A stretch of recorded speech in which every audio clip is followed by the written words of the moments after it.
right, the next question, we already looked at the questions, but let me remind you of them. We're talking about causes and effects of the New Deal and comparing it to the Gilded Age.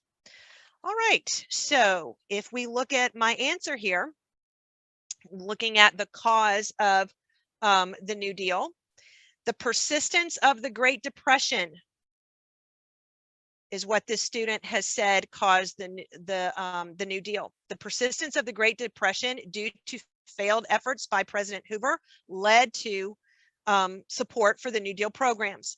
I need to prove why was there persistence in the New Deal. So President Hoover had supported measures that required voluntary action by businesses and limited government intervention.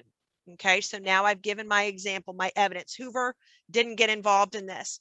So now I've got to tie it back together because these failed to reduce unemployment and promote economic growth. Congress passed Roosevelt's New Deal legislation requiring more direct government relief. I've answered it, I've given my example, and then I've tied it back to prove my claim. All right, almost finished. So one effect of the New Deal.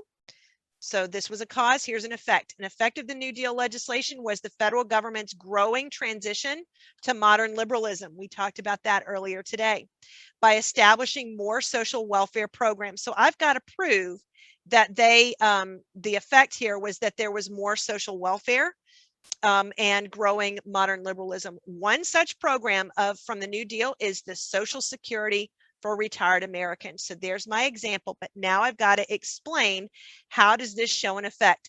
This shows how the New Deal changed the role of the federal government because they had previously relied on states, local government, and community charity to provide this level of support for individual welfare. Now the government's providing it. And then the last thing, I've got to provide a difference between this and the Gilded Age. We studied the Gilded Age last time I was with you in Unit 6.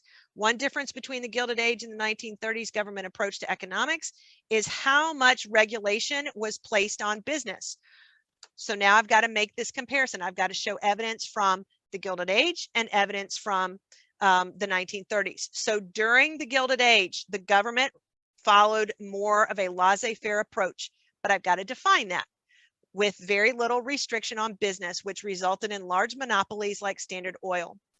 In contrast, so again, I'm showing that this is a difference.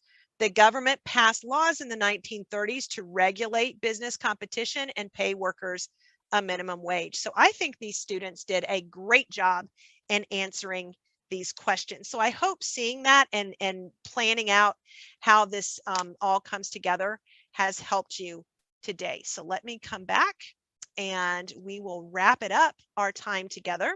So we've already scored those sample answers. So what should we take away from today?